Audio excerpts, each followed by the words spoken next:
ವಿದ್ಯಾಮಾನ್ಯ ತೀರ್ಥ ಎಂದು ಪ್ರಾರ್ಥನೆ. ರಾಗ ಒಟ್ಟಿದ್ದಾರೆ ಆಗಿದ್ದಾರೆ.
ಅವರ ವೈಶಿಷ್ಟ್ಯ ಏನಂದ್ರೆ ಭಂಡಾರಿಕೆಯ ಮಠಾಧೀಶರಾಗಿರ್ತಕ್ಕಂಥದ್ದಾಗಿ ಒಳ್ಳೆ ಬೇದಾರ ಶ್ರೀಪಾದರಿಗೆ ವಿದ್ಯೆಯನ್ನು ದಾನ ಮಾಡಿದ್ದಾರೆ. ಬೇದಾರ ಶ್ರೀಪಾದ ಗುರುಕುಲರು ಅದನ್ನು ಹೇಳಬೇಕು. ಬೇದಾರ ಶ್ರೀಗಳು 8 ವರ್ಷದ ತನಕ ಭಂಡಾರಿಕೆರೆಯಲ್ಲೇ ಇದ್ದು ಅವರಿಗೆ ವಿದ್ಯೆಯನ್ನು ಧಾರೆಯಿದ್ದಾರೆ. ಹಾಗಾಗಿ ಲೋಕಮಾನ್ಯರಾದ ರಾಷ್ಟ್ರಮಾನ್ಯರಾಗಿರ್ತಕ್ಕಂತಹ ವಿಶ್ವೇಶ ತೀರ್ಥರ ಗುರುಕುಲ ಅಂದರೆ ಭಂಡಾರಿಕೆರೆ ಮಠ. ಹಾಗಾಗಿ ಅದು ಆ ರೀತಿಯಾಗಿ ಎಷ್ಟು ವಿದ್ವಾಂಸರನ್ನು ಗುರುಗಳಲ್ಲಿ ತಯಾರು ಮಾಡಿದ್ದಾರೆ ಭಂಡಾರಿಕೆರೆ ಮಠದಲ್ಲಿ. ಅವರ ವಿಶಿಷ್ಟವಾದಂತಹ ಜ್ಞಾನ ಕಾರ್ಯ ಮತ್ತೆ ಮಾರ್ಗರಾಧಾಂತ ಸಂವರ್ತಕ ಸಭೆ. ನಮ್ಮ ವಿದ್ಯಾಗುರುರಾದ ವಿಶ್ವೇಶ ತೀರ್ಥರು ಚಿಕ್ಕ ಬಾಲಯತಿಗಳಾಗಿ ಅಲ್ಲಿ ವಿದ್ಯಾಭ್ಯಾಸಕ್ಕೆ ಬಂದು ಅವರ ಪ್ರಥಮ ಸಭೆಯಲ್ಲೇನೆ ಅವರನ್ನೇ ಅಧ್ಯಕ್ಷ ಕೊಟ್ಟದ್ದು. ಒಳ್ಳೆ ಪ್ರತಿಭಾವಂತರಾಗಿದ್ದ ಪ್ರಥಮ ಸಭೆ. ಅದಕ್ಕೆ ಯಾವಾಗ ಹೇಳ್ತಾರೆ, ನನಗೆ ಸಹೋದರಿಯಂತೆ ಈ ಸಭೆ ಇದೆ, ನಾನು ಬಂದ ನಂತರ ಅದು ಜಮತಾದು ನನಗೆ ಸಹೋದರಿ ಅಂತ ಹೇಳ್ತಾ ಇದ್ದಂತೆ ಅಷ್ಟು ಪ್ರೀತಿಯಿಂದ ಯಾವಾಗಲೂ ಭಾಗವಹಿಸಿದ ಮಾತೃರಾಧಾಂತ ಸಮರ್ಥಕ ಸಭೆ. ಹೀಗೆ ಶ್ರೇಷ್ಠವಾದ ಜ್ಞಾನ ಕಾರ್ಯ ವಿಶ್ವೇಶ ತೀರ್ಥರಂತಹ ಶ್ರೇಷ್ಠ ಅವರಿಗೆ ಜ್ಞಾನವನ್ನು ಧಾರೆ ಇದ್ದದ್ದು. ಮತ್ತೆ ಮಾತೃರಾಧಾಂತ ಸಮರ್ಥಕ ಸಭೆಯ ಮೂಲಕ ಮಧ್ವತಂತ್ರಜ್ಞಾನದ ಪ್ರಸಾರವನ್ನು ಮಾಡಿದ್ದು. ಎಷ್ಟು ಒಳ್ಳೆ ನಿರ್ಮಲವಾದ ಜ್ಞಾನ ಕಾರ್ಯ. ಕೃಷ್ಣ ಜ್ಞಾನಕ್ಕೆ ನಿಲ್ತಾನೆ, ಅದರ ಜೊತೆಗೆ ಸನ್ಯಾಸಕ್ಕೆ ಶೋಭಾಯಮಾನವಾದದ್ದು ನಿರ್ಮಲ ಜ್ಞಾನವಲ್ಲಿತ್ತು, ನಿರ್ಮಲ ಕೋಪಿನ ಇತ್ತು, ಅಂದ್ರೆ ಬ್ರಹ್ಮಚರ್ಯ. ಇದರಿಂದಾಗಿ ಕೃಷ್ಣನನ್ನು ಒಲಿಸಿಕೊಂಡು ಕೃಷ್ಣನನ್ನು ಪೂಜೆ ಮಾಡುವ ಭಾಗ್ಯ ನಿಜವಾಗಿ ಕೂಡ ಅದು ದೊಡ್ಡ ಅವರ ಜೀವನದಲ್ಲಿ ದೊಡ್ಡ ಸಾಧನೆ. ಅಂದ್ರೆ ಯಾಕಂದ್ರೆ ರಂಗವರಿದ ದಾಸನ ಅಂತ ಹೇಳ್ತೇವೆ, ಕೃಷ್ಣ ಒಲಿದ ಯತಿಗಳು ಅಂದ್ರೆ ನಮ್ಮ ಗುರು, ಅದು ದೊಡ್ಡ ಸಾಧನೆ. ಕೃಷ್ಣ ಕರೆದು ಅವರಿಗೆ ಪೂಜೆಯನ್ನು ಕೊಟ್ಟು ಅನುಗ್ರಹ ಮಾಡಿದ ವಿದ್ಯಾಮಾನ್ಯರು, ವಿಶಿಷ್ಟ ವಿಶ್ವೇಶ ವಂದ್ಯರು. ಇಡೀ ರಾಷ್ಟ್ರವನ್ನೇ ವಿಶ್ವೇಶ ತೀರ್ಥ ಶ್ರೀಪಾದರಿಗೆ ರಾಷ್ಟ್ರವೇ ತಲವಾಗುತ್ತೆ. ಅವರು ರಾಷ್ಟ್ರಗುರುಗಳು, ಸಾಮಾನ್ಯರಲ್ಲ. ಅಂತ ವಿಶಿಷ್ಟ ವಿಶ್ವೇಶರು ಕೂಡ ವಿದ್ಯಾಮಾನ್ಯರಿಗೆ ತಲೆವಾಗ್ತಾ ಇದ್ದಾರೆ. ಹಾಗೆ ಸತ್ಯೋವಂತರು. ಕೆಲವರು ನೋಡಿದ್ರು ನಮಸ್ಕಾರ ಮಾಡಬೇಕೋ ಬೇಡ ಅಂತ ಅನಿಸ್ತದೆ, ಯಾಕಂದ್ರೆ ಅವರು ಆ ವರ್ಚಸ್ಸಿಲ್ಲ, ಅಟ್ರಾಕ್ಷನ್ ಇಲ್ಲ. ಆದ್ರೆ ನಮ್ಮ ಗುರುಗಳು ಯಾರು ಮಹಾತ್ಮ ಹೌದೌದು ಅಂತ ಸಂಶಯ ಇಲ್ವಾ, ನೋಡಿದ ತಕ್ಷಣ ತಲೆವಾಗಬೇಕು. ಅದಕ್ಕೆ ಹೇಳ್ತಾ ಇದ್ದಾರೆ ಸತ್ಯೋವಂತರು. ವಿಚಾರ ಮಾಡಿ ನಮಸ್ಕಾರ ಮಾಡಿದ್ರೆ ಅದರ ಕೇಳಬೇಕಾಗಿಲ್ಲ, ಅವ್ರು ನೋಡಿದ್ರೆ ಸಾಕು ಸತ್ಯೋವಂತರು. ಮತ್ತೆ ಏನಂದ್ರೆ ಯಾರು ಎಷ್ಟು ಮಕ್ಕಳೇ ಆಗಿರುವುದಿಲ್ಲ, ಎಷ್ಟೋ ಗೃಹಿಣಿಯರಿಗೆ ಕವಿ ಆವಾಗ ಮಂತ್ರಾಕ್ಷರ ಕೊಡ್ತಾರೆ ಗುರುಗಳು. ಕೊಟ್ಟ ನಂತರ ನಾವು ಸಂಚಾರದಲ್ಲಿ ಹೋಗುವ ಸಂದರ್ಭದಲ್ಲಿ ಸ್ವಾಮಿಗೆ ಈ ಮಂತ್ರಾಕ್ಷರ ಕೊಟ್ಟಿದ್ದಾಗಿ ಪುತ್ರನಾಗಿದ್ದಂತ ಎಲ್ಲರೂ ಹೇಳುವುದು. ಹಾಗಾಗಿ ಬಂದೇ ಇವರಿಗೆಲ್ಲ ಸತ್ಪುತ್ರನು ದಯಪಾಲಿಸಿದ ಮಂತ್ರಸಿದ್ಧಿಯುಳ್ಳವರು ನಮ್ಮ ಗುರುಗಳು. ಯಾಕೆ ಗುರುಗಳು ಆಕರ್ಷಕ ವ್ಯಕ್ತಿತ್ವ ಅವರಲ್ಲಿ, ಯಾಕೆ ಅವ್ರನ್ನ ನಾವು ಬೇಗ ಹೊಂದ್ತಾ ಇದ್ದೇವೆ ವಿಚಾರ ಮಾಡಿ ಅಂದ್ರೆ ಅವರ ವಿದ್ಯುತ್ ಕಣ್ಣಿನಲ್ಲಿ ಅವರ ವರ್ಚಸ್ ಕಾಣ್ತಾ ನೋಡಿ, ಮಿಂಚುತ್ತಾ ಇದೆ. ಕಣ್ಣಿನಲ್ಲಿ ಕಣ್ಣು ಹೇಗಿರತ್ತಂದ್ರೆ ಒಳ್ಳೆ ವಿದ್ಯುತ್ತಿನಂತೆ ಮಿಂಚಕ್ಕಂತ ಅಷ್ಟು ತೇಜಸ್ಸು, ಬ್ರಹ್ಮ ತೇಜಸ್ಸು ಅವರ ಕಣ್ಣಿನಲ್ಲಿ ಕಾಣ್ತಾ ಇದೆ. ಎಲ್ಲರೂ ನಿಮಗೆಲ್ಲ ನೋಡಿದವರಿಗೆಲ್ಲ ಅನುಭವ ಆಗಿದೆ. ಹಾಗಾಗಿ ವಿದ್ಯುತ್ ನೇತ್ರರು, ದುರ್ಮತ ತಿಮಿರ ಭಾಸ್ಕರು.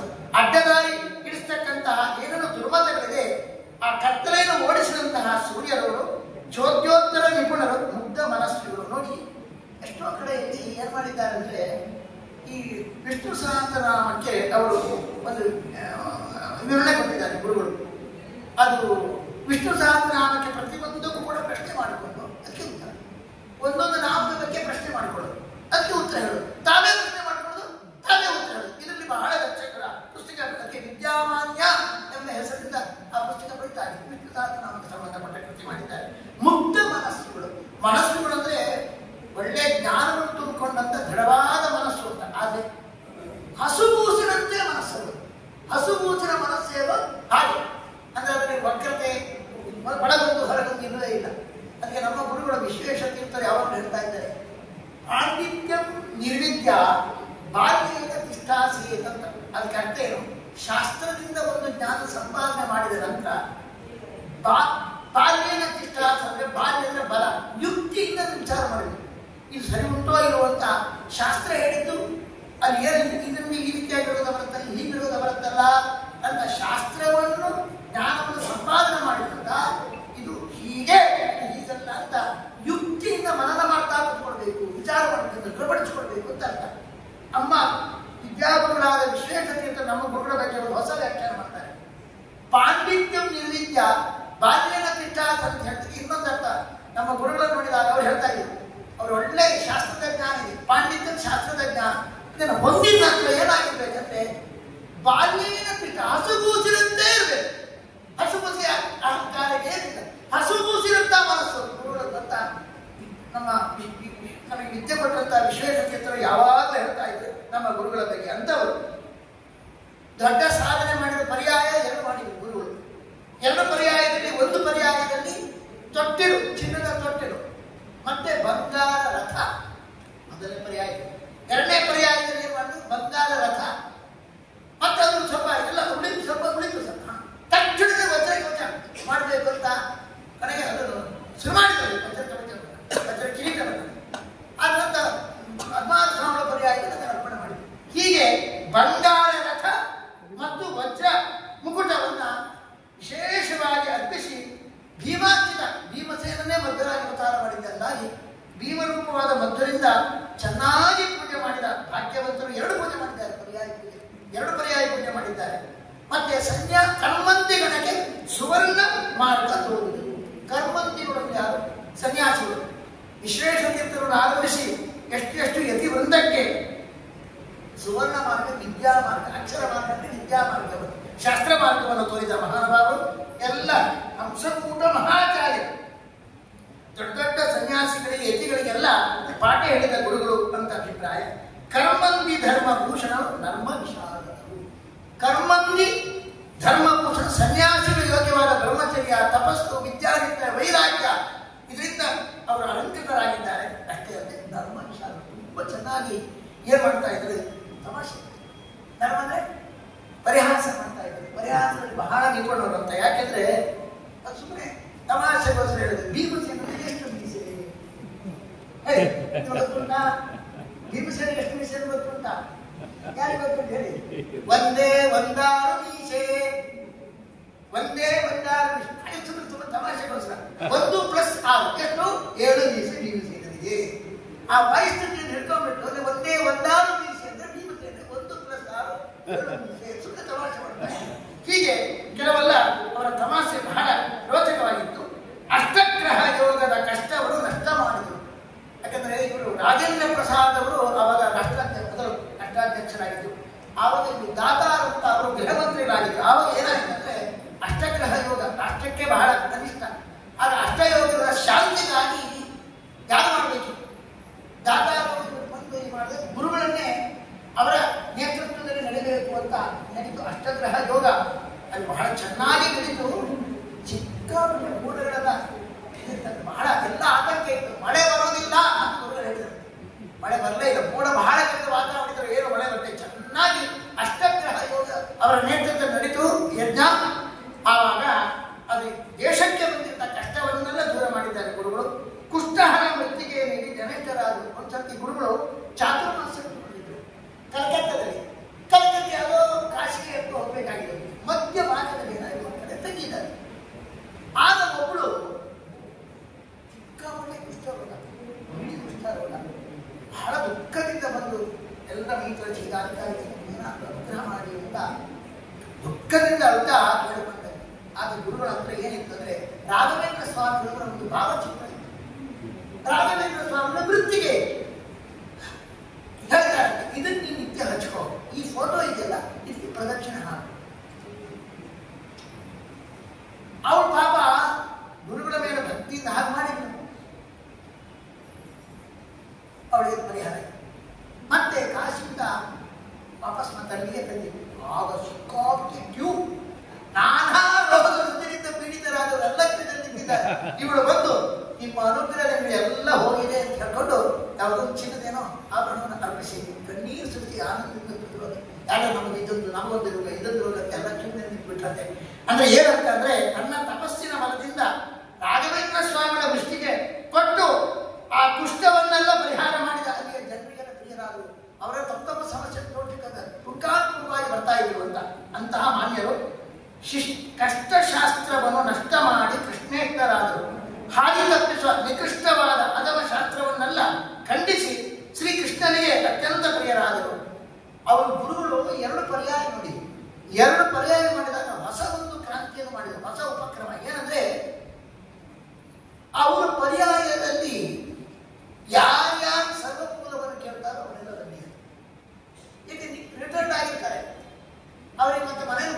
ಶಾಸ್ತ್ರ ಓದಿರುತ್ತೆ ಅದರಲ್ಲಿ ಕರೆ ಕೊಟ್ಟರು. ನಾವು ಎಲ್ಲ ಊಟ ವಸತಿ ಎಲ್ಲ ಸೌಕರ್ಯವನ್ನು ಕೊಟ್ಟು ಪಾಠ ಹೇಳ್ತೀವಿ ಬಂದ್ರಿ. ಅದೆಲ್ಲ ನಿವೃತ್ತರಾದರು ಬಹಳ ಮಂದಿ ಎಲ್ಲ ಬಂದಿದ್ದಾರೆ. ಸಪರಿವಾರ ಹೆಂಡತಿ ಮಕ್ಕಳು ಸಹಿತವಾಗಿ ಬಂದಿದ್ದಾರೆ. ಅವರಿಗೆಲ್ಲ ಫಸ್ಟ್ ಕ್ಲಾಸ್ ಆಗಿ ಊಟ ವಸತಿ ಮೃಷ್ಟಾನ್ನ, ಜ್ಞಾನದ ಮೃಷ್ಟಾನ್ನ ಮತ್ತು ನಿಜವಾದ ಮೃಷ್ಟಾನ್ನ ಎರಡೂ ಕೊಟ್ಟಂತಹ ವಿಶಿಷ್ಟರು ಮಹಾನುಭಾವರು ಗುರುಗಳು. ತಮ್ಮ ಎರಡು ಪರ್ಯಾಯದಲ್ಲಿ ಹಿಂಗೆ ಮಾಡಿದ್ದಾರೆ. ಕರಪಾತ್ರೆಗೆ ಸರ್ವಥಾ ಮಣಿಯದ ವೀರರು. ಅಲ್ಲಿ ಏನಾಯಿತು ಹೆಚ್ಚು ವಿಚಾರ ಬೇಡ. ಗುರುಗಳಿಗೆ ಅಲ್ಲಿ ದೊಡ್ಡ ಒಬ್ಬರು ಕಾಶಿಯಲ್ಲಿ ಕರಪಾತ್ರೆಗಳು ಅಂತ ದೊಡ್ಡ ಪಂಡಿತರು, ಅವರಿಗೂ ಮತ್ತೆ ಗುರುಗಳಿಗೆ ಒಂದು ಭಗವದ್ಗೀತೆ ವಿಷಯದಲ್ಲಿ ಚರ್ಚೆ ನಡೀತು. ಆ ಭೂತ ಪ್ರಕೃತಿ ಮೋಕ್ಷಂಚ ಅಂತ ಮಧ್ವಾಚಾರ್ಯರು ಒಂದು ಅರ್ಥ ಹೇಳಿದ್ದಾರೆ. ಗೀತಾ ಭಾಷ್ಯದಲ್ಲಿ ಒಂದು ಅರ್ಥ, ಗೀತಾ ತಾತ್ಪರ್ಯದಲ್ಲಿ ಒಂದು ಅರ್ಥ. ಗೀತಾ ಭಾಷ್ಯದಲ್ಲಿ ಏನರ್ಥ ಹೇಳಿದಂದ್ರೆ ಭೂತ ಅಂದ್ರೆ ಪಂಚಭೂತಗಳು, ಪ್ರಕೃತಿ ಅಂದ್ರೆ ಜಡ ಪ್ರಕೃತಿ, ಇದರಿಂದ ಮೋಚನೆ ಆಗತ್ತೆ. ಭಗವಂತನ ಜ್ಞಾನವನ್ನು ಕ್ಷೇತ್ರ ಮತ್ತು ಕ್ಷೇತ್ರಜ್ಞ, ಕ್ಷೇತ್ರ ಅಂದ್ರೆ ಜಗತ್ತು, ಕ್ಷೇತ್ರಜ್ಞ ಭಗವಂತ, ಇವರಿಬ್ಬರಲ್ಲಿರ್ತಕ್ಕಂಥ ವ್ಯತ್ಯಾಸವನ್ನ ತಿಳ್ಕೊಂಡ್ರೆ ಅಂತಹ ಜ್ಞಾನದಿಂದಾಗಿ ನಮಗೆ ಈ ಪ್ರಕೃತಿ ಪಂಚಭೂತಗಳಿಂದ ಜಡ ಪ್ರಕೃತಿಯಿಂದ ಬಂಧನದಿಂದ ಬಿಡುಗಡೆ ಆಗುತ್ತೆ. ಅಂಥ ಜ್ಞಾನ ಭಗವಂತನದ್ದು. ಆ ಕ್ಷೇತ್ರಜ್ಞರ ಆ ಅಂತರದ ಜ್ಞಾನ, ವ್ಯತ್ಯಾಸದ ಜ್ಞಾನ, ಭೇದದ ಜ್ಞಾನ ನಮಗೆ ಬೇಕು. ಅದು ನಮ್ಮನ್ನು ಈ ಸಂಸಾರ ಪಂಚಭೂತಗಳ ಬಂಧನದಿಂದ ಜಡ ಪ್ರಕೃತಿಯ ಬಂಧನದಿಂದ ಬಿಡುಗಡೆ ಮಾಡುತ್ತೆ. ಹೀಗೆ ಅರ್ಥ ಹೇಳಿದ್ರು. ಅಲ್ಲಿ ಅರ್ಥ ಇರೋದು ಗೀತಾ ಭಾಷೆಯಲ್ಲಿ ಹಾಗೆ. ಆದರೆ ಗೀತಾ ತಾತ್ಪರ್ಯದಲ್ಲಿ ಪಂಚ ಭೂತಾನ ಅಂದರೆ ಜೀವರಾಶಿಗಳಿಗೆ ಅಲ್ಲಿ ಪಂಚಭೂತ ಅಂತ ಗೀತಾ ಭಾಷೆಯಲ್ಲಿ ಅರ್ಥ ಮಾಡಿದ್ದಾರೆ. ಕೆಳಗೆ ಮಧ್ವಾಚಾರ್ಯ ಇನ್ನೊಂದು ಅರ್ಥ ಗೀತಾ ತಾತ್ಪರ್ಯದಲ್ಲಿ ಭೂತ ಎಂಬುದಿಗೆ ಜೀವರಾಶಿಗಳು, ಸಜ್ಜೀವರಾಶಿಗಳಿಗೆ ಜಡ ಪ್ರಕೃತಿಯ ಬಂಧನದ ಬಿಡುಗಡೆ ಆಗುತ್ತೆ ಕ್ಷೇತ್ರ ಮತ್ತು ಕ್ಷೇತ್ರಜ್ಞರ ಅಂತರ ವ್ಯತ್ಯಾಸ ಜ್ಞಾನದಿಂದ. ಹೀಗೆ ಅರ್ಥ ಇದೆ ಗೀತಾ ತಾತ್ಪರ್ಯದಲ್ಲಿ. ಅವರೇನ್ ಮಾಡಿದ್ರು, ನೀವು ನಮ್ಮ ಗುರುಗಳು ಏನ್ ಮಾಡಿದ್ರು ಅಂದ್ರೆ ಗೀತಾ ತಾತ್ಪರ್ಯದಲ್ಲಿ ಮಧ್ವಾಚಾರ್ಯ ಅಂತ ಹೇಳಿದ್ದಾರೆ. ಭೂತ ಅಂದ್ರೆ ಜೀವರಾಶಿಗಳು, ಅವರಿಗೆ ಪ್ರಕೃತಿ ಬಂಧನದಿಂದ ಬಿಡುಗಡೆ ಆಗತ್ತೆ ಅಂತ. ಗೀತಾ ಭಾಷ್ಯದ ಗೀತಾ ತಾತ್ಪರ್ಯದಲ್ಲಿ ಅವರಿಗೆ ಗೊತ್ತಿಲ್ಲ ಕರಪಾತ್ರಗಳಿಗೆ. ಗೀತಾ ಭಾಷೆ ನಿಮ್ಮ ಆಚಾರರು ಭೂತ ಎಂಬ ಶಬ್ದಕ್ಕೆ ಪಂಚಭೂತರು ಜಡ ಪದಾರ್ಥ ಅಂತ ಅರ್ಥ ಮಾಡಿದ್ದಾರೆ. ನೀವೇನು ಅರ್ಥ ಮಾಡ್ತೀರಿ? ಚೇತನ ಅಂತ ಅರ್ಥ ಮಾಡ್ತೀರಾ. ನಿಮಗೆ ಸಿದ್ಧಾಂತಕ್ಕೆ ವಿರುದ್ಧವಾಗಿ, ನಿಮ್ಮ ಸಿದ್ಧಾಂತಕ್ಕೆ ವಿರುದ್ಧವಾಗಿ ನೀವು ಹೇಳ್ತಾ ಇದ್ದೀರಿ. ನಿಮಗೆ ಅಪಸಿದ್ಧಾಂತ ಬಂತು ಅಂತ ಕಳ್ಳ ಕೂಗಿದೆ, ಎಲ್ಲ ಗಲಾಟೆ ಮಾಡಿದ್ರು. ಗುರುಗಳು ಎಷ್ಟು ಹೇಳಿದ್ರು ಕೇಳಿದ. ಗೀತಾ ಭಾಷ್ಯ ಹೇಗೆ ವ್ಯಾಖ್ಯಾನ ಮಾಡಿದ್ದಾರೋ ಗೀತಾ ತಾತ್ಪರ್ಯವನ್ನು ಮಾಡಿದ್ದಾರೆ. ಅದರಲ್ಲಿ ಭೂತ ಎಂಬ ಶಬ್ದಕ್ಕೆ ನಾವು ಹೇಳಿದ ಅರ್ಥವಿದೆ. ನಾವು ಮಧ್ವಾಚಾರ್ಯಕ್ಕೆ ಸಮ್ಮತವಾದ ಅರ್ಥವನ್ನು ಹೇಳಿದ್ದೇವೆ ಅಂತ ಸಿಕ್ಕಾಪಟ್ಟೆ ಸರಿಯಾಗಿ ಹೇಳಿದ ಗುರುಗಳು. ಯಾರು ಅಪಸಿದ್ಧಾಂತ ದೋಷಕ್ಕೆ ಅವಕಾಶ ಇಲ್ಲವೋ ಆಗ ಅಪಸಿದ್ಧಾಂತ ದೋಷವನ್ನು ಎತ್ತಿದ ದೋಷ ಇದ್ದಿದ್ದಾಗಿದ್ದರೆ ಅವರಿಗೆ ನಿರ್ಯೋಜ್ಯ ಅನುಭೋಗ ಎಂಬಂತ ಅವರಿಗೆ ಒಂದು ದೋಷ ಬರುತ್ತೆ. ಹಾಗೆ ಉಳಿತಾ ಇರ್ತದೆ. ಆದರೆ ಎಲ್ಲಾ ಜನರಲ್ಲೇ ಫಾರಸ್ ಕಡೆಗೆ ಗುರುಗಳು ಏನ್ ಮಾಡ್ತಾರೆ, ಕಂಚಿ ಕಾಮಕೋಟಿ ಶ್ರೀಗಳವರು ಸರಿಯಾಗಿ ವಾದ ಮಾಡಿದ್ದಾರೆ. ಸಿದ್ಧಾಂತಕ್ಕೆ ಅನುಗುಣವಾಗಿ ಹೇಳಿದ್ದಾರೆ. ಇವರಿಗೆ ಸಿದ್ಧಾಂತ ಕೊಟ್ಟಿಲ್ಲ. ಪರಕಾಲ ಸ್ವಾಮಿಗಳು ಮತ್ತೆ ರಾಘವಾಚಾರ್ಯ ಬಂದವರು ಮತ್ತೆ ನಮ್ಮ ಇನ್ನೊಂದು ಕೂಡ್ಲಿ ಶ್ರೀ ಸ್ವಾಮಿಗಳು, ಇವರೆಲ್ಲ ಇವರಿಗೆ ಅಪಸಿದ್ಧಾಂತ ಬರುವುದಿಲ್ಲ, ಸಿದ್ಧಾಂತಕ್ಕೆ ಅನುಗುಣವಾಗಿ ಇವರಿಗೆ ಹೇಳಿದ್ದಾರೆ, ತಪ್ಪಿಲ್ಲ ಅಂತವರೆಲ್ಲ ಬರೆದುಕೊಟ್ಟು ಬರ್ತಾರೆ. ಯಾಕೆಂದ್ರೆ ಕೆಟ್ಟ ಅಪಪ್ರಚಾರ ಮಾಡ್ತಾ ಇದ್ರು. ಹಾಗಾಗಿ ಕರಪಾತ್ರೆಗೆ ಎಂದೂ ಕೂಡ ಅವರು ಮನೆ ನಿಲ್ಲಿಸುವುದಿಲ್ಲ. ಅವರು ತಪ್ಪು ತಿಳುವಳಿಕೆಯಿಂದ ಸರಿಯಾಗಿ ತಿಳ್ಕೊಳ್ಳದೆ ಅಪಸಿದ್ಧಾಂತ ದೋಷ ಇದ್ದು ಅಂತ. ಇಲ್ಲಿ ನಮಗೆ ಹೀಗೆ ಆಯ್ತಾ. ಮತ್ತೆ ಸುರಪಾತ್ರೆಗೆ ಸರ್ವದಾ ಮನೆ ಹಾಕಿದವರು ಆಚಾರ ಭ್ರಷ್ಟರು ಯಾರಿದ್ದಾರೆ ಗೊತ್ತಾದ ನಂತರ ಅವರನ್ನೆಲ್ಲ ಅವರು ಗೌರವಿಸುವುದಿಲ್ಲ, ಗೋಡ್ತಾ ಇದ್ದಾರೆ. ದಾರಿ ತಪ್ಪಿಸುವ ಎಲ್ಲ ಮತಗಳನ್ನು ಖಂಡಿಸಿದವರು, ಕರಶಾಸ್ತ್ರ ಖಂಡಿಸಲು ಕೆಳಪೀಠ ಹಿಡಿದವರು. ನಿಮಗೆ ಆಶ್ಚರ್ಯ ಆಗುತ್ತೆ. ಅದು ಹೆಚ್ಚು ನಾನು ಆ ಹೆಸರನ್ನು ಹೇಳೋದಿಲ್ಲ, ಬೇಡ ನಿಮಗೆ. ಅಲ್ಲಿ ಆದರೂ ನಿಮಗೆ ಸೂಚನೆ ಕೊಡ್ತೇನೆ ಅಷ್ಟೇ. ಅನೇಕ ಭಯಾನಕವಾಗಿರ್ತಕ್ಕಂಥ ಶಾಸ್ತ್ರವನ್ನು ವಿಮರ್ಶೆ ಮಾಡಿ ಅದು ಸರಿಯಿಲ್ಲ ಅಂತ ಹೇಳಲಿಕ್ಕೋಸ್ಕರ, ಸಮರ್ಥನೆ ಮಾಡಲಿಕ್ಕೋಸ್ಕರ ಒಂದು ದೊಡ್ಡ ಸ್ಥಾನಕ್ಕೆ ಹೋಗಿ ಕೆಳಪೀಠವನ್ನು ಕೇಳ್ತೇನೆ. ಏನಾಯಿತು? ಗುರುಗಳು ಒಂದು ಮತದ ಬಗ್ಗೆ ವಿಚಾರ ಮಾಡ್ತಾ, ಈ ಮತದಲ್ಲಿ ಇಂತಹ ಕೆಳಗಳು ನನಗೆ ಪ್ರಶ್ನೆ ಬರ್ತಾ ಇದೆ, ಈ ಪ್ರಶ್ನೆಗೆ ನೀವು ಉತ್ತರವನ್ನು ಹೇಳ್ರಿ ಅಂತ ಕರೆ ಕೊಟ್ಟು ಎಲ್ಲ ರಾಜ್ಯದ ಇಂಡಿಯನ್ ಎಕ್ಸ್ಪ್ರೆಸ್ನಲ್ಲಿ ಜಾಹೀರಾತು ಕೊಟ್ಟು, ಯಾರಿಗೆ ನಾನು ಇಷ್ಟು ಲಕ್ಷ ರೂಪಾಯಿ ಕೊಡ್ತೇನೆ, ಉತ್ತರ ಹೇಳಿ. ಈ ಪ್ರಶ್ನೆ, ಈ ಮತದಲ್ಲಿ ಈ ಪ್ರಶ್ನೆ ಇದೆ, ಈ ಪ್ರಶ್ನೆಗೆ ಉತ್ತರ ಹೇಳಿಬಿಟ್ಟು ಸಾಕು ಕೊಡ್ತೇನೆ. ಅದು ಜಾಹೀರಾತು ಪಬ್ಲಿಕ್ ಮಾಡಿದ್ರೆ ಎಲ್ಲ ಕಡೆ, ಎಲ್ಲಿ ಯಾರಿಗೂ ಸರಿಯಾಗಿ ಉತ್ತರ ಬಂದಿಲ್ಲ. ಕೊನೆಗೆ ಈ ಕರ್ನಾಟಕದಲ್ಲಿ ಒಂದು ದೊಡ್ಡ ಪೀಠ ಇದೆ, ಅದನ್ನು ನಾನು ಹೇಳುವುದಿಲ್ಲ. ಆ ಪೀಠಕ್ಕೆ ಹೋಗಿ ಅಲ್ಲಿಗೆ ತಾವೇ ಹೋಗಿ ಆ ಗುರುಪೀಠದಲ್ಲಿ ಅವ್ರಿಗೆ ಮೊದಲು ಗೊತ್ತಿಲ್ಲ. ಅವ್ರ ವಿದ್ಯಾಮಾನ್ಯರು ಬಹಳ ನಮ್ಮ ಮತವನ್ನು ಬಹಳ ವಿಮರ್ಶೆ ಮಾಡ್ತಾರಂತೆ. ಗೊತ್ತಿದ್ರೆ ಏನ್ ಮಾಡ್ತಿದ್ರು ಗೊತ್ತಿಲ್ಲ. ಗೊತ್ತಿಲ್ಲ ಅವ್ರ ಹೆಸರು ಪರಿವಾರ ಸ್ವಾಮಿಗಳು ಅಂತ. ಅವರು ಮೊದಲು ಭಂಡಾರಿಗೆರ ಸ್ವಾಮಿಗಳು ಅಂತ ಬಂದರು. ಪರಿವಾರ ಸ್ವಾಮಿಗಳು ಬರಲಿ ಅಂತ ಹೇಳಿ ಬಂದಂತ ಹೇಳಿದಾಗ ನೀನು ಯಾರು, ಇವ್ರು ಯಾರು, ನಾವು ಹತ್ರದಲ್ಲಿದ್ದರು, ಇವರು ಯಾರು ಬಟ್ ಅನ್ಯಾಯ ಸಮಾಜ, ನಾವು ಎಲ್ಲರೂ ಮಾಡಿದ್ರು. ಹೌದಾ ಅಂತ ಹೇಳಿ ಈ ಪ್ರಶ್ನೆ, ನನಗೊಂದು ಕೆಲವು ಪ್ರಶ್ನೆಗಳಿದೆ, ಇದು ಚರ್ಚೆ ಆಗಿದೆ, ಈ ಪ್ರಶ್ನೆಗೆ ಉತ್ತರ ಸಿಕ್ಕಿದ್ರೆ ಒಳ್ಳೆಯದಂತ ಹೇಳಿದಾಗ ಹೇಳಿದರು. ನೋಡಿ, ವಾದದಿಂದ ಏನು ಉಪಯೋಗ ಆಗಲ್ಲ, ದುರಾಗ್ರಹ ಇರುತ್ತೆ. ಇಲ್ಲ ವಾದ ಮಾಡಿದ್ರೆ ಒಳ್ಳೆಯ ತತ್ವಜ್ಞಾನ ಉಂಟಾಗ್ತದೆ ಅಂತ ನಿಮ್ಮ ಗುರುಗಳೇ ಹೇಳಿದ್ದಾರಲ್ವಾ, ಅದನ್ನು ನಾವು ಬಂದಿದ್ದೇವೆ. ಇಲ್ಲ, ನಿಮ್ಮ ಪ್ರಶ್ನೆಗಳಿಗೆಲ್ಲ ಉತ್ತರ ಅಲ್ಲಿ ಒಂದು ಕಡೆಯಲ್ಲಿದ್ದಾರೆ, ಅದನ್ನು ಆ ಹೆಸರು ಹೇಳುವುದಿಲ್ಲ, ಒಂದು ಕಡೆಯಲ್ಲಿದ್ದಾರೆ, ಆ ವಿದ್ವಾಂಸರಿದ್ದಾರೆ, ಅವರ ಹತ್ರ ಪ್ರಶ್ನೆ ಮಾಡಿ ಕೇಳು, ಉತ್ತರ ಇಲ್ಲ. ಎಷ್ಟು ಅದಕ್ಕಿಂತ ಮೊದಲೇ ಹೇಳ್ತಾ ಇದ್ದೇನೆ ನೋಡಿ. ಅವರು ಮೇಲ್ಗಡೆ ಪೀಠದಲ್ಲಿ ಕೂತ್ಕೊಂಡಿದ್ದಾರೆ, ನೀವು ಬರಮಾಡಿಕೊಂಡು ನಮ್ಮದು ಚರ್ಚೆ ಇದೆ ಅಂತ ಹೇಳಿದಾಗ ಅವರು ಮೇಲ್ಗಡೆ ಸಮಾಜದಲ್ಲಿ ಕೂತ್ಕೊಂಡು ಎಷ್ಟು ನಮ್ಮ ಗುರುಗಳು ಎಷ್ಟು ಅದೇ ದುರಭಿಮಾನ ಯಾವುದೂ ಇಲ್ಲ. ಶ್ರೇಷ್ಠವಾದ ಚರ್ಚೆಗೋಸ್ಕರ ಏನು ಮಾಡಲಿಕ್ಕೆ ಅಲ್ಲಿ ಮಾನ ಸನ್ಮಾನ ಯಾವುದೂ ಬೇಕಾಗಿರೋದು. ಮಹಾನುಭಾವರು ಮೇಲ್ಗಡೆ ಕೂತ್ಕೊಂಡಿದ್ದಾರೆ. ಅವರು ನಾನು ಒಟ್ಟಿಗಿದ್ದೆ, ಅವರ ಕಾಲು ಬುಡದಲ್ಲಿ ಕೆಳಗೆ ಮಣೆ ಹಾಕಿದ್ದಾರೆ. ನಾನು ಅಲ್ಲಿ ಅವರಿಗೆ ನಾನು ಪಕ್ಕದಲ್ಲಿ ಕೂತ್ಕೊಂಡೆ, ಕಾಲು ಬುಡದಲ್ಲಿ ಮಣೆ ಹಾಕಿದ್ದಾರೆ, ಕೂತ್ಕೊಂಡ್ರು. ಒಂದು ತತ್ವ ವಿಮರ್ಶಕ್ಕೋಸ್ಕರ ಒಂದು ಪೀಠದಿಂದ ಸನ್ಮಾನದಿಂದ ಯಾವುದೋ ನನಗೆ ತತ್ವ ಎಂದು ಮುಖ್ಯ ಅಂತೇಳಿ ಕೆಳ ಪೀಠ ಹಿಡಿದು ತತ್ವವಾದಕ್ಕೋಸ್ಕರ ಇದು ಗುರುಗಳನ್ನು ಮೆಚ್ಚಬೇಕಾದಂಥ ವಿಚಾರ. ಅದನ್ನು ಹೇಳ್ತಾ ಇದ್ದಾರೆ, ಕರಶಾಸ್ತ್ರ ಖಂಡಿಸಲು ಕೆಳಪೀಠ ಹಿಡಿದವರು ದ್ವೈತ ಅಪೂರ್ವತೆ ಸಾಧಿಸಿ ಸಭಾಧಿತರು. ಏನಾಗಿದೆ, ಇದು ನಮ್ಮ ಕಂಚಿ ಸ್ವಾಮಿಗಳು ಸರಸ್ವತಿಗಳು ಬಹಳ ಒಳ್ಳೆಯ ಸ್ವಾಮಿಗಳು. ಇವರ ಪರಮಗುರು, ಇವರ ಪರಮಗುರು ಗುರು ಚಂದ್ರಶೇಖರ ಭಾರತೀಯರು ಇದ್ದಾರೆ. ಅವರು ಗುರುಗಳನ್ನ ಅಲ್ಲಿ ಗುರುಗಳನ್ನು ಸ್ನಾನಕ್ಕೆ ಹೋಗಿದ್ದಾರೆ ಒಂದ್ಸಲದಲ್ಲಿ. ಇವರು ಒಳ್ಳೆ ವಿದ್ಯಾವಂತರಲ್ಲಿ ತಮ್ಮ ಸಭೆಗೆ ಕಲಿಸಿಕೊಂಡು ಸಭೆಯಲ್ಲಿ ಈ ಜೀವ ಮತ್ತು ಪರಮಾತ್ಮ ಭಿನ್ನ, ಭೇದ ಇದೆ ಅವರಿಗೆ ಅಂತ, ಈ ದ್ವೈತ ಭೇದ ಇದೆ ಅಂತ. ಭೇದ ಇದೆ ಯಾಕೆ ಗೊತ್ತಿಲ್ಲ, ನಾನು ದೇವರಲ್ಲ, ನಾನು ದೇವರಿಗಿಂತ ಬೇರೆ ಅಂತ ಗುರುಮೇಶ್ವರಿಗೆ ಗೊತ್ತಿದೆ. ಅದರ ಶಾಸ್ತ್ರ ಹೇಳ್ಬೇಕಾ? ಶಾಸ್ತ್ರ ಯಾವ್ದು ಹೇಳಬೇಕು, ಯಾವುದು ಗೊತ್ತಿರೋ ಅದನ್ನು ಹೇಳಬೇಕು. ಹಾಗಾಗಿ ದ್ವೈತ, ನಾನು ದೇವರ ಬೇರೆ ಅಂತ ಎಲ್ಲರಿಗೂ ಗೊತ್ತಿದೆ, ಗುರುಮೇಶ್ವರಿಗೆ ಗೊತ್ತಿದೆ. ನಮ್ಮ ದೌರ್ಬಲ್ಯ ಪರಮಾತ್ಮ ಶಕ್ತಿ ದೊಡ್ಡದು ಅಂತ ಎಲ್ಲರಿಗೂ ಗೊತ್ತಿದೆ. ಹಾಗಾಗಿ ಎಲ್ಲರಿಗೂ ಗೊತ್ತಿದ್ದ ವಿಷಯ ಏನು ಹೇಳೋದು ಅಂತ ಇಲ್ಲಿ ನಿಮ್ಮ ಇದರಲ್ಲಿ ಶಾಸ್ತ್ರದಲ್ಲಿ ದ್ವೈತಕ್ಕೆ ಅಪೂರ್ವತೆ ಇಲ್ಲ. ಶಾಸ್ತ್ರ ಯಾವಾಗಲೂ ಯಾವುದೇ ಗೊತ್ತಿದ್ದ ವಿಷಯ ಹೇಳಬೇಕು, ಎಲ್ಲರಿಗೂ ಗೊತ್ತಿದ್ದ ವಿಷಯ. ಹಾಗಾಗಿ ಇದು ಸರಿಯಲ್ಲ, ನಾನು ದೇವರು ಒಂದೊಂದೇ ಯಾರಿಗೂ ಗೊತ್ತಿಲ್ಲ, ಅದು ಅಪೂರ್ವ. ಯಾರಿಗೂ ಗೊತ್ತಿದ್ದ ವಿಷಯ, ಗೊತ್ತಿದ್ದ ವಿಷಯ. ಅದಕ್ಕೆ ಗುರುಗಳು ದ್ವೈತವೂ ಕೂಡ ಭೇದವೂ ಕೂಡ ಸ್ಪಷ್ಟವಾಗಿ ಅದು ಕೂಡ ಅಂದರೆ ಅಪೂರ್ವತೆ ಇದೆ. ಯಾಕೆ ನಾನು ದೇವರು ಬೇರೆ ಅಂತ ನೀವು ತಿಳ್ಕೊಳ್ಬೇಕಾದ್ರೆ ದೇವರಲ್ಲಿ ಗುಣಪೂರ್ಣತ್ವ, ಸರ್ವ ಸಾಮರ್ಥ್ಯ, ಸ್ವಾತಂತ್ರ್ಯ ಎಲ್ಲ ಇರಬೇಕು. ನಿನ್ನಲ್ಲಿ ಅಲ್ಪಜ್ಞತ್ವ, ಅಲ್ಪಶಕ್ತಿಯಲ್ಲಿ ಇರಬೇಕು. ನಾನು ಅಲ್ಪಜ್ಞ ಅಲ್ಪಶಕ್ತ ಅಂತ ಗೊತ್ತಾಗಬೇಕಾದ್ರೆ, ದೇವರು ಗುಣಪೂರ್ಣ ಅಂತ ಗೊತ್ತಾಗಬೇಕಾದ್ರೆ ಈ ಭಿನ್ನವಾದ ಧರ್ಮಗಳನ್ನು ಶಾಸ್ತ್ರದ ಮೂಲಕವೇ ತಿಳ್ಕೊಳ್ಳೋದು. ಭಿನ್ನವಾದ ಧರ್ಮವನ್ನು ಶಾಸ್ತ್ರದ ಮೂಲಕ ತಿಳ್ಕೊಳ್ಳೋದು ಯಾರಿಗೂ ಅನುಭವದಲ್ಲಿ ಬರೋದಿಲ್ಲ. ನಾವು ಅಲ್ಪಜ್ಞ ಅಂತ ಗೊತ್ತಾಗ್ಬೋದು, ದೇವರು ನನ್ನಕ್ಕೆ ವಿರುದ್ಧವಾದ ಗುಣವುಳ್ಳವರು ಅಂತ ಅವನು ಸರ್ವಜ್ಞ, ಸರ್ವಶಕ್ತ, ಸರ್ವತಂತ್ರ, ಸ್ವತಂತ್ರ, ಗುಣಪೂರ್ಣ ಹೀಗೆ ಗೊತ್ತಾಗಬೇಕಿದೆ. ಭೇದ ಅರಿಬೇಕಾದ್ರೆ ಭೇದಕ ಧರ್ಮ ಬೇಕು, ವಿರುದ್ಧವಾದ ಧರ್ಮವನ್ನು ಅರ್ಥ ಮಾಡ್ಕೊಳ್ಬೇಕು. ಅದು ಶಾಸ್ತ್ರದ ಮೂಲಕವೇ.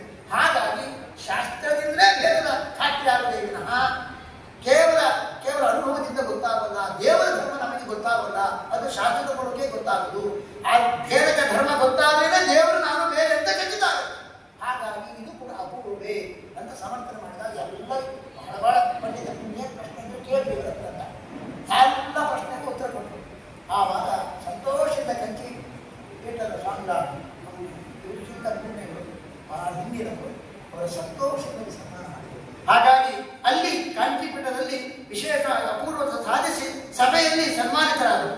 ಇನ್ನು ನಮ್ಮ ಗುರುಗಳು ಭಂಡಾರಕೆರೆಯಲ್ಲಿರುವಾಗ ಅವರು ಏನು ಮಾಡಿದ್ದಾರೆ, ಎಲ್ಲ ಮೊದಲ ಶಾಸ್ತ್ರ ಯಾರು ಓದ್ತಾರೆ ಅವರಿಗೆಲ್ಲ ಇಷ್ಟು ಪುಟ ಪರೀಕ್ಷೆ ಬಂದು ಇಷ್ಟು ದುಡ್ಡು ಅಂತ.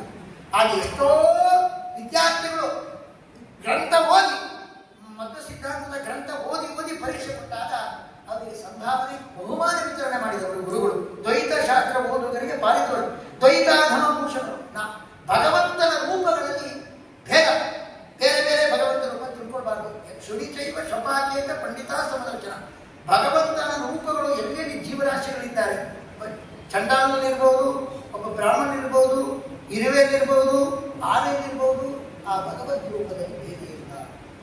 ಭಗವದ್ ರೂಪದಲ್ಲಿ ಭೇದ ಇದೆ ಅಂತ ತಿಳ್ಕೊಂಡ್ರೆ ಕೆಟ್ಟ ಜ್ಞಾನ, ಅದನ್ನು ದೂಷಣ ಮಾಡಿದವರು. ಮತ್ತೆ ವಿಷ್ಣು ಸಹಸ್ರನಾಮದ ವಿಚಾರ ಮಾಡಿದವರು. ಮತ್ತೆ ಎಲ್ಲ ಕಡೆಯಲ್ಲಿ ಕೂಡ ದ್ವೈತದ ಅಪೂರ್ವತೆಯನ್ನು ಸಾಧಿಸಿ, ದ್ವೈತ ಶ್ರೇಷ್ಠವನ್ನು ಸಾಧಿಸಿ, ದ್ವೈತಕ್ಕೆ ವಿಜಯ ಆಗುವಂತೆ ದುಂದುಬಿ ಬಾರಿಸಿದವರು. ಅಂತಹ ಅವರು ಈ ರೀತಿಯಾಗಿ ದ್ವೈತಕ್ಕೆ ವಿಜಯ ದುಂದುಬಿ ಬಾರಿಸಿ ಭಗವಂತನನ್ನು ಒಲಿಸಿಕೊಂಡವರು ವಿದ್ಯೇಶ ವಿಠಲ ತೀರ್ಥರು. ಒಂದು ಕಡೆಯಲ್ಲಿ ಹೋಗಿದ್ದಾರೆ ಮಧ್ಯಪ್ರದೇಶದಲ್ಲಿ. ಅಲ್ಲಿ ಏನಾಗಿದೆ, ಅವ್ರಿಗೆ ಪೂಜೆ ಮಾಡಬೇಕಾಗಿತ್ತು, ಬಹಳ ಮಧ್ಯಾಹ್ನ ಹೊತ್ತಾಗಿದೆ. ಅಲ್ಲಿ ಏನಾಯಿತು, ಇವರು ಒಂದು ಇದಕ್ಕೆ ಹೋಗಿ ಒಂದು ಆಶ್ರಮ ಯಾವುದೋ ಹೋಗಿ ಕೇಳಿದ್ದಾರೆ. ಮಧ್ಯಾಹ್ನ ಆಗಿಬಿಟ್ಟು ನೀವು ಯಾರು ಹೇಳಿಬಿಟ್ಟು, ಭಂಡಾರಿಗೆರೆ ಸ್ವಾಮಿ. ಹೌದಾ, ಭಂಡಾರಿಗೆರೆ ಸ್ವಾಮಿಗಳವರ, ಅವರಿಗೆ ನಮ್ಮ ಮತವನ್ನು ಖಂಡಿಸೋರ ಅಂತ ಅವರಿಗೆ ಇಲ್ಲ, ಇದೇ ಇಲ್ಲ, ಏನಿಲ್ಲ, ಆಶ್ರಯ ಕೊಡಲಿಕ್ಕೆ ಸಾಧ್ಯ ಇಲ್ಲ. ಅಲ್ಲ, ನಾನು ಎಲ್ಲೋ ಒಂದು ಹಳ್ಳಿಯಲ್ಲಿ ಕೂತ್ಕೊಂಡಿದ್ದೆ, ನನ್ನನ್ನು ಆ ಮತವನ್ನು ಖಂಡಿಸುವಂತ ಭಂಡಾರಿಗೆರೆ ಸ್ವಾಮಿಯನ್ನು ಗುರುತಿಸಿದ್ನಲ್ಲ, ಇದು ದೊಡ್ಡ ನನಗೆ ಶ್ರೇಯಸ್ ಅಂತ ಹೇಳ್ಕೊಂಡು ಅದು ಜಾಗ ಕೊಡಲಿದ್ದು ಚಿಂತೆ ಇಲ್ಲ, ನನ್ನ ಗುರುತು ಈ ರೀತಿಯಾಗಿ ನನಗೆ ಗುರುತು ಸಂತೋಷ ಆಯ್ತಂತ ಗುರುಗಳು ಹೇಳಿದರು. ಅಷ್ಟೆಲ್ಲ ವಿದ್ಯಾರ್ಥಿಯನ್ನು ಪಡೆದವರು. ಅಂತಹ ಗುರುಗಳನ್ನ ನೆನೆಸಿ ಬೇಡಾರ ಶ್ರೀಪಾದರ ಬಗ್ಗೆ ಕೂಡ ಪದ್ಯ ಮಾಡಿದ್ದೇವೆ, ಆದರೆ ಅದಕ್ಕೆ ಇಲ್ಲಿ ಆಯ್ಕೆ ಮಾಡಿಲ್ಲ. ಇನ್ನೊಂದು ಸಾಧ್ಯ ಮಾಡೋಣ.